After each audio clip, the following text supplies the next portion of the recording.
The grand chamber of the Galactic Council hummed with tension as thousands of alien representatives gathered for the historic vote. Floating platforms carried delegates from over 500 species, all focused on a single issue: the human problem. High Counselor Marcus, a tall blue-skinned being, stood at the central podium.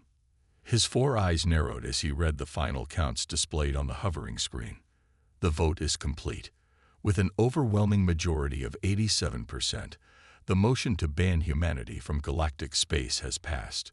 James Miller, Earth's last ambassador to the Council, stood straight-backed in the accused box. His weathered face showed no emotion, but his knuckles turned white as he gripped the railing. Around him, the chamber erupted in cheers and sounds of approval from various species. Humans have proven themselves too unpredictable, Marcus continued. In just 50 years since their introduction to galactic society, they have caused more disruptions than any species in the last 1,000 years. Their tendency to ignore rules, their constant questioning of authority, and their dangerous innovations make them unfit for civilized space. Miller watched as holovideos played above the chamber, showing carefully selected incidents. Human traders finding loopholes in trade agreements, human scientists pushing forbidden research boundaries, human explorers ignoring quarantine zones. Each image was chosen to paint humanity in the worst possible light. The quarantine will begin immediately, Marcus announced. All human ships will return to Earth. Any humans found in Council space after 30 days will face immediate detention. Earth will be surrounded by a containment field. This is not negotiable. Miller stepped forward, his voice clear and steady. The Council makes a grave mistake today. You fear what you don't understand. Humans aren't perfect, but we bring something unique to the galaxy: the ability to think differently, to find solutions where others see only problems. Murmurs of disagreement filled the chamber. A reptilian delegate shouted, "Your different thinking nearly caused a war in the Centauri sector. Because we stood up against slave traders that the Council refused to stop." Miller shot back, "You call it disruption. We call it doing what's right." Marcus slammed his ceremonial staff against the floor. "Enough. Ambassador Miller, you and all human representatives will be escorted to your ships. The ban is final." As security drones approached Miller, he made one last statement. "Remember this day, Council. You think you're ending a problem, but you're only showing your own weakness. Humanity won't disappear just because you wish it. We've faced extinction before. We've overcome ice ages, plagues, and our own worst mistakes. This ban, it's just another challenge." Miller turned to leave, but stopped at the chamber entrance. "And High Counselor, humanity is really good at overcoming challenges." The human delegation departed with dignity, their steps echoing in the suddenly quiet chamber. As their ships prepared to leave the Council station, many delegates celebrated what they saw as a return to peaceful, orderly galactic society. In his private chamber, High Counselor Marcus watched Earth's ships disappear into hyperspace. His assistant, a small gray-skinned being, approached cautiously. "Should we be concerned about the ambassador's warning?"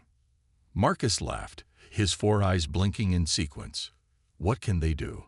They're trapped on their world, surrounded by our most advanced containment technology. The human problem is solved." But far from the Council's eyes, in the depths of human space, plans were already in motion. In hidden shipyards and secret labs, humanity prepared for a future the Council couldn't imagine. They didn't need the Council's permission to explore the stars. They never had. As the last human ship entered Earth's atmosphere, a message spread through secure channels across human networks. Protocol Omega is in effect. The Council has made their choice. Now we make ours. The ban wasn't the end. It was just the beginning. The Council would learn, too late, that trying to cage humanity was like trying to hold back the tide with their hands. Some forces can't be contained. They can only be channeled. And humanity was about to chart its own course through the stars, whether the Council liked it or not. 5 years after the ban, in a dimly lit bar on the edge of Council space, Captain Tom Richards nursed a drink that glowed an unnatural blue. His weathered jacket and worn boots marked him as a traitor, just another spacer looking for work. At least, that's what anyone watching would assume. The bar's patrons, a mix of species from across the galaxy, paid him no attention. That was exactly how he wanted it. His real cargo was too precious to draw notice. 20 human colonists in stasis, hidden beneath false cargo manifests and sensor-proof shielding. A tall insectoid being slid into the seat across from him. The shipment of medical supplies needs to reach the outer rim, it clicked in trade speak. The coded message was clear. Another group of humans needed transport. Dangerous routes these days, Tom replied, taking another sip. Council patrols are getting smarter. The insectoid's antennae twitched. But not smart enough, yes. The network still grows. Tom allowed himself a small smile. The Council had expected humans to give up, to accept their imprisonment on Earth. They hadn't counted on two things: humanity's determination and the surprising number of alien species willing to help them. His ship, the Star Runner, looked like any other cargo vessel, old, slightly battered, unremarkable. But beneath its worn exterior lay cutting-edge stealth technology. Human engineers hadn't stopped innovating just because they were banned. If anything, the ban had pushed them to create better, more advanced tech than ever before.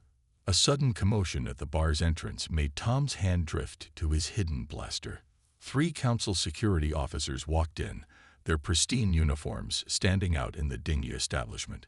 The insectoid trader quickly moved away, becoming just another patron. The officers scanned the room with their devices. Tom didn't flinch. His identity chip showed him as a Proximan traitor, a forgery so perfect even its maker couldn't tell it from the real thing. Another human innovation the Council hadn't expected. As the officers moved through the bar, Tom's communicator vibrated silently. A message from Earth. Colony 7 established. Population 10,000. Council still unaware. Pride swelled in his chest. While the Council congratulated themselves on containing humanity, underground cities were growing on distant worlds. Hidden shipyards constructed vessels that could outrun anything in the Council fleet. Research stations pushed the boundaries of science, free from Council restrictions. The officers passed his table without a second glance. Tom finished his drink and stood, leaving payment on the table. He had a schedule to keep. Those 20 colonists were bound for a new settlement beyond the galactic rim, where the Council's influence couldn't reach. Back on his ship, Tom checked on his passengers. The stasis pods hummed quietly, each containing someone who had chosen to risk everything for freedom among the stars. A doctor who would help establish a new medical center. An engineer with plans for improved terraforming systems. A teacher carrying databases of human knowledge. Control, this is Star Runner, requesting departure clearance. He transmitted to the station's traffic control. Clearance granted. Star Runner. Safe travels. If they only knew what they were letting slip past their nets. The Council's ban had turned smuggling humans into the most profitable trade in the galaxy. But for Tom and others like him, it wasn't about the money. It was about ensuring humanity's survival and growth. As the Star Runner broke orbit, Tom plotted a course through the complex series of jumps that would throw off any pursuit. His ship's AI, another banned technology, calculated the optimal route. Sometimes I wonder if the Council realizes what they've done, he mused aloud. They didn't cage us. They forced us to become stronger, smarter, more resourceful. The stars streaked past as the ship entered hyperspace. Somewhere ahead lay another hidden colony, another piece of humanity's new civilization growing in the shadows. The Council thought they had solved the human problem. They were about to discover just how wrong they were. High Counselor Marcus stared at the holographic evidence floating before him, his 4 eyes blinking rapidly in distress. The images showed something impossible, a thriving human settlement on a world far beyond Council space. The surveillance probe had discovered it by accident while mapping potential expansion routes. How many? He demanded, his voice shaking with barely controlled rage. The intelligence officer, a thin, gray-skinned being, consulted his datapad. Initial scans suggest a population of at least 15,000. And sir, this isn't the only one we found. More holograms appeared, showing different settlements on various worlds. Each one displayed signs of advanced technology that shouldn't exist outside Council control. Solar arrays more efficient than anything the Council had developed. Environmental systems that could terraform hostile environments in months instead of decades. They've been busy, Marcus growled. While we congratulated ourselves on containing them, they were spreading like a virus through the galaxy. The Council chamber erupted into chaos when Marcus presented the findings. Delegates shouted accusations and demands for immediate action. Some called for military intervention, others for stricter containment measures around Earth. Our containment field around Earth is still intact, a military advisor reported. These humans must have already been outside our space when the ban was implemented. They've been building their numbers ever since. A particularly agitated delegate rose from his platform. We must crush these settlements immediately. Show humanity the price of defiance. Marcus raised his hand for silence. I've already dispatched our finest enforcement fleet to the largest settlement we've discovered. They will make an example of these criminals. 3 days later, the enforcement fleet arrived at the human colony. The commander's orders were simple: arrest the colonists and destroy their illegal settlement. The fleet dropped out of hyperspace, weapons charged, ready to demonstrate Council authority. They found empty buildings and abandoned streets. Impossible. The fleet commander sputtered. The settlement was here just days ago. Our scans showed thousands of humans. As his ships began their search, automated messages triggered across their communication systems. Thank you for visiting Colony 7. We've relocated for your convenience. Better luck next time. The message repeated in every known galactic language, each version ending with what the humans called a smiley face. The Council fleet had been mocked. Back in the Council chamber, Marcus received the report with growing dread. Not only had the humans evaded capture, but they'd managed to evacuate an entire settlement without detection. The implications were staggering. Sir, his assistant interrupted, we're receiving reports of human sightings from across the galaxy. Trade stations, mining colonies, even some council worlds are reporting human presence. Marcus slumped in his chair. The ban hadn't contained humanity. It had forced them to become masters of stealth and deception. Every attempt to find them led to empty buildings and mocking messages. Council forces chased shadows while human influence spread further. They're making us look like fools, Marcus admitted to his inner council. Our own citizens are beginning to question our authority. Some are even asking if the ban was a mistake. The latest intelligence reports painted an alarming picture. Humans had established underground networks on countless worlds. They'd formed alliances with species who resented Council control. Their technology had advanced beyond Council standards in many areas. Perhaps, suggested one advisor carefully, we should consider opening dialogue. Never. Marcus slammed his fist down. We cannot show weakness. Increase patrols. Monitor all suspicious activity. We will find them, and we will show the galaxy what happens to those who defy Council law. But as he issued his orders, a small voice in the back of his mind whispered a troubling thought. What if they'd already lost control? What if the humans were no longer hiding from fear, but simply biding their time? The hunt for illegal human settlements continued, but each success only revealed how vast their network had become. The Council had meant to end the human problem. Instead, they'd created something far more dangerous. A humanity united against them, growing stronger in the shadows, waiting for the right moment to emerge. The game of cat and mouse had begun. But no one was quite sure anymore who was the cat and who was the mouse. Panic gripped the Council chambers as reports flooded in from across controlled space. A mysterious virus was spreading through the most advanced worlds, attacking the environmental systems that kept billions of beings alive. Life support units failed. Atmospheric processors shut down. Colonies that had thrived for centuries faced extinction within days. 6 major worlds affected so far, reported the chief medical officer, her tentacles writhing in distress. The virus adapts faster than we can counter it. It's as if it knows our systems, knows exactly how to disable our technology. High Counselor Marcus watched as another red dot appeared on the galactic map, marking another infected world. How many dead? Millions already. Billions more at risk if we can't stop it. The Council's best minds gathered, working desperately to find a solution. But the virus was unlike anything they'd seen before.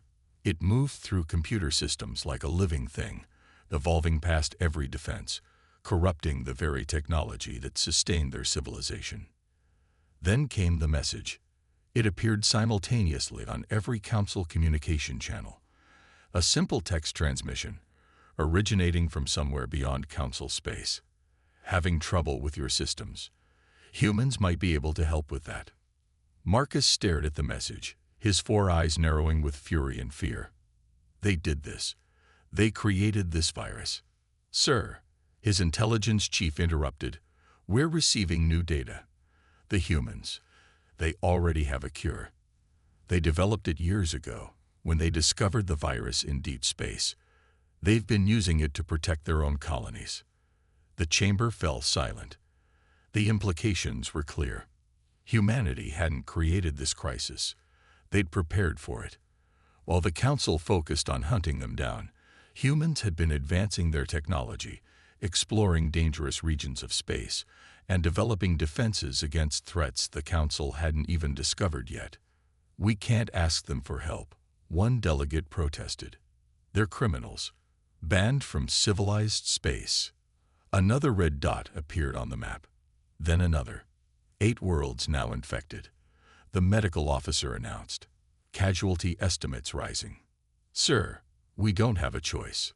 Marcus felt the weight of billions of lives pressing down on him.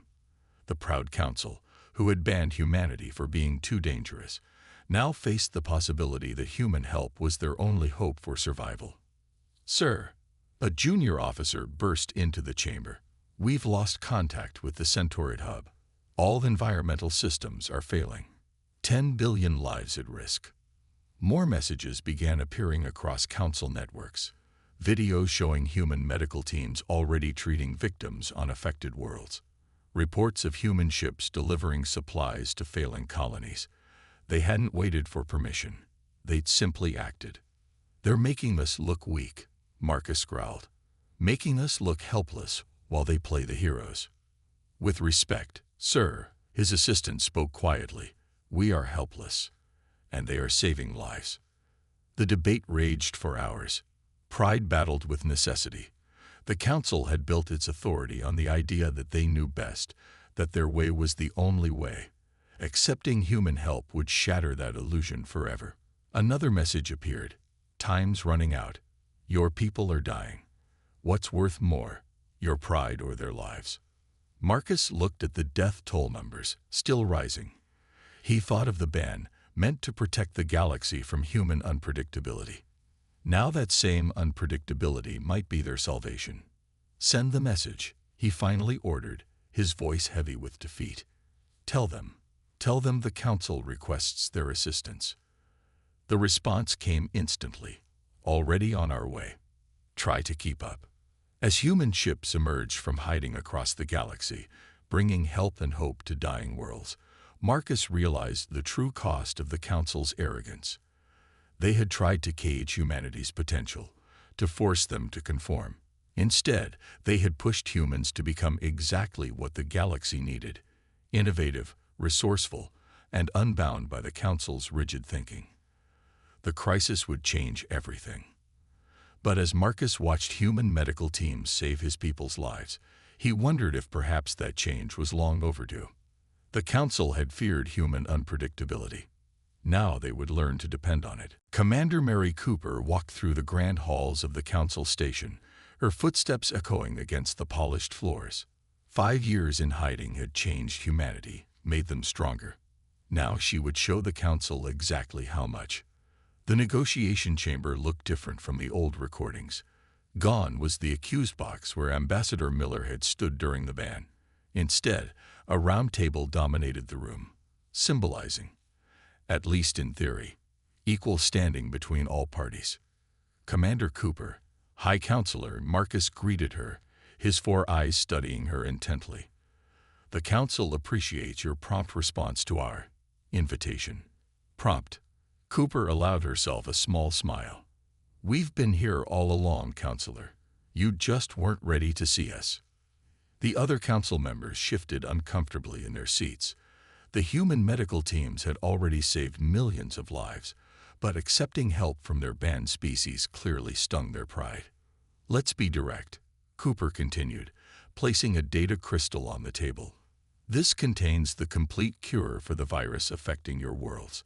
It also includes upgraded security protocols to prevent similar attacks. We're prepared to implement everything immediately. Marcus's assistant leaned forward. And what do humans want in return? Everything. Cooper's voice was firm. The ban ends. All human colonies are recognized as legitimate. We get full voting rights in the council. And we want a formal apology for the ban, broadcast across all council networks. Outrage erupted around the table. Delegates shouted about human arrogance, about the impossibility of such demands. Cooper waited patiently for the noise to die down. Impossible, one delegate finally sputtered. You cannot dictate terms to the council. Actually, we can. Cooper activated a holographic display, showing hundreds of human settlements scattered across the galaxy. These are just the colonies we're willing to show you, each one more advanced than the last. While you hunted us, we built something new, something better. The display shifted to show human technological achievements. Ships faster than anything in the council fleet, medical breakthroughs that could revolutionize healing, terraforming systems that could make dead worlds livable in months. The galaxy is changing, Cooper continued. The virus proved that. You can either change with it, accepting humanity as equals, or you can watch your influence fade as more species turn to us for solutions you can't provide. Marcus studied the human commander carefully. You speak of cooperation, yet these sound like threats. No threats, Counselor. Just facts. Humanity isn't asking for permission anymore. We're offering you a chance to be part of what comes next. Hours passed as the council debated. Cooper waited, knowing time was on humanity's side. More reports arrived of human teams saving lives across council space. Public opinion was already shifting. Finally, Marcus spoke again. The council accepts your terms with conditions. We want oversight of human colonies, regulations on your technology development, guidelines for. No.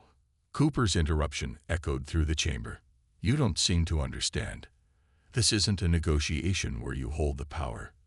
Your people are dying. We have the cure. Your systems are vulnerable. We have the solutions. You banned us because you feared our potential. Now you're seeing exactly what that potential means. She stood, her voice softening slightly. But we're not here for revenge. We want to make things better, for everyone. Work with us as equals, and we'll show you wonders you haven't imagined. The council chamber fell silent. Marcus looked around at his fellow delegates, seeing the same realization in their eyes. The galaxy they had tried to control was changing, and humanity was leading that change. Very well, Marcus finally said. The ban will be lifted. Human colonies will be recognized. And the council. He paused, his pride visibly struggling with the words. The council apologizes for its error in judgment. Cooper nodded, satisfied. Then let's begin. We have a lot of work to do. As she left the chamber, Cooper smiled to herself. The council thought this was the end of their crisis. They didn't realize it was just the beginning of a whole new galaxy, one where humanity would help shape the future, whether they were ready for it or not. The medical ship Hope's Dawn descended through the atmosphere of yet another council world, its human crew ready for another day of saving lives. Below, crowds gathered to watch its arrival, not with fear or hatred, but with relief and growing admiration. Dr. Robert Harris, lead medical officer, looked over the latest statistics. In just 3 months, human medical teams had treated over 2 billion patients across Council space. The virus that had threatened to destroy entire civilizations was being systematically eliminated. Another successful landing, Doctor, his pilot announced. Local authorities are actually welcoming us this time. Through the view screen, Harris saw something that would have been unthinkable 6 months ago. Council citizens waving Earth flags alongside their own planetary banners. Times are changing fast, he remarked, preparing his medical kit. Hard to believe they wanted us all locked up on Earth not long ago. The ship's doors opened to reveal a scene repeated across hundreds of worlds. Council medical staff eager to learn human techniques, civilians bringing food and gifts to their saviors, and local leaders offering formal thanks to the human teams. In orbit above them, human ships worked alongside Council vessels, upgrading their systems with new protection protocols. The virus had exposed dangerous weaknesses in Council technology, weaknesses that human innovations were uniquely suited to fix.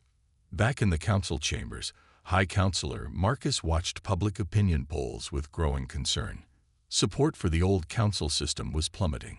Citizens were openly questioning why humanity had been banned in the first place. The latest surveys are clear, his assistant reported. 93% of Council worlds now favor full integration with human societies. They're calling it the human revolution. Marcus scrolled through more reports.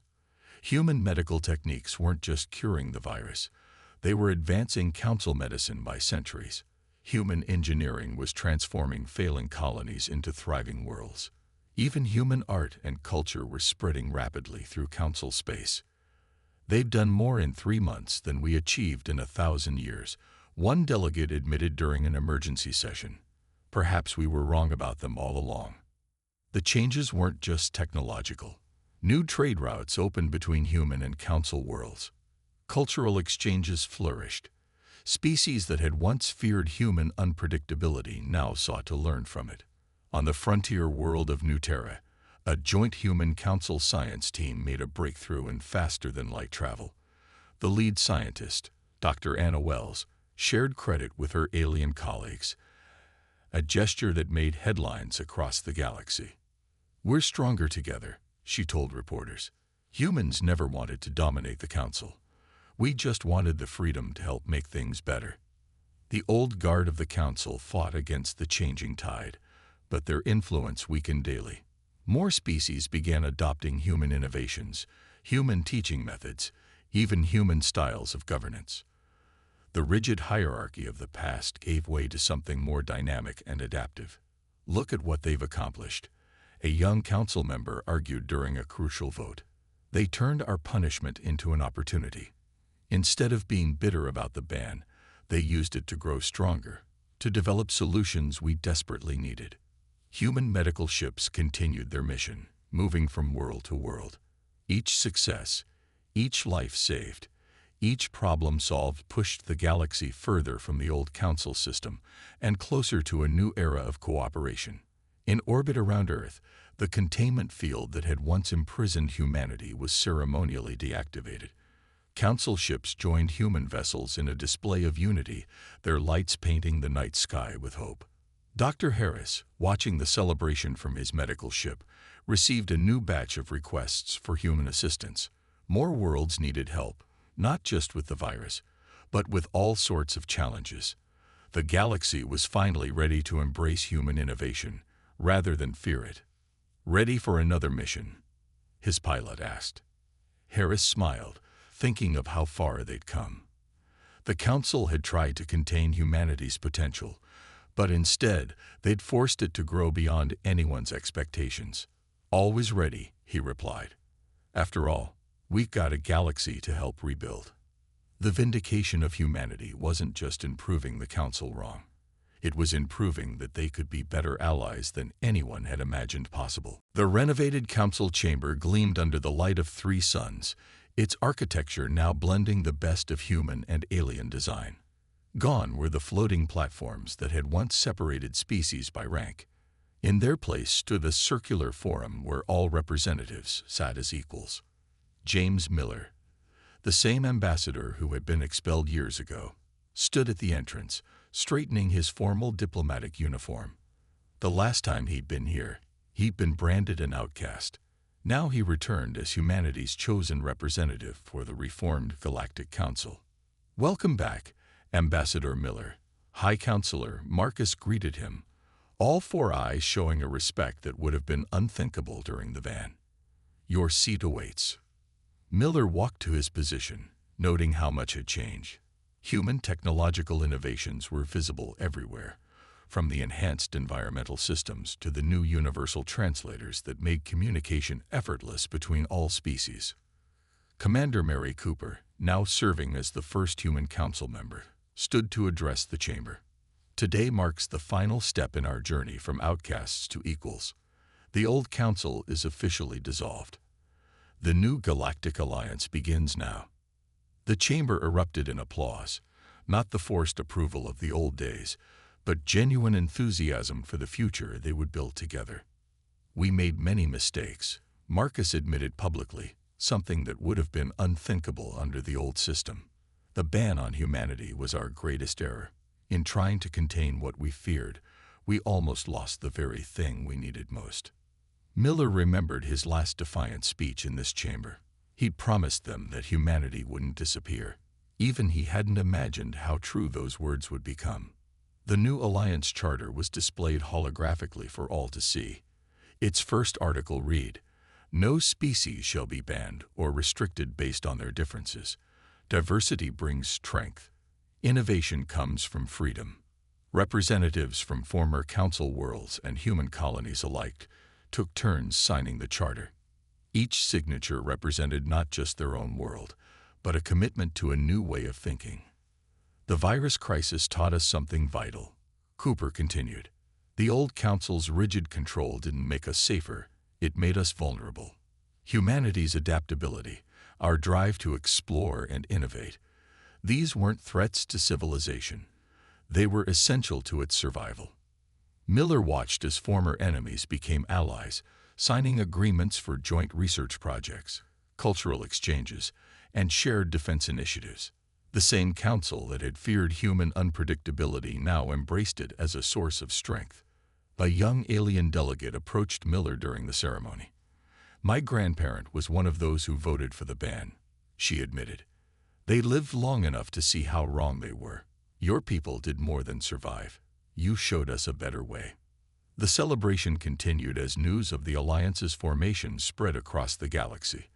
On countless worlds, humans and aliens together watched the ceremony, remembering the dark days of the ban and marveling at how far they'd come.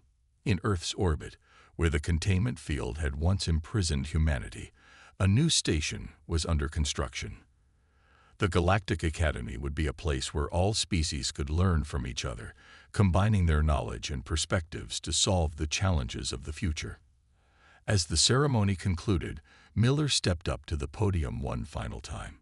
The chamber fell silent, remembering his last speech here.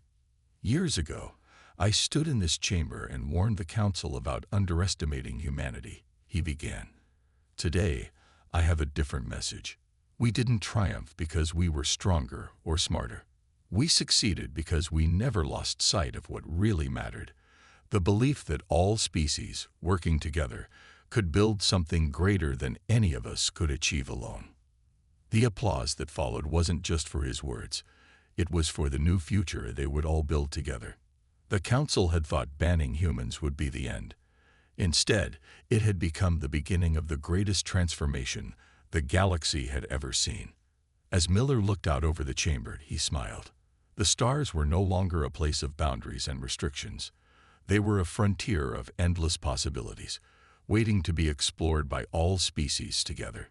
The new order had begun, and this time, everyone had a place in it.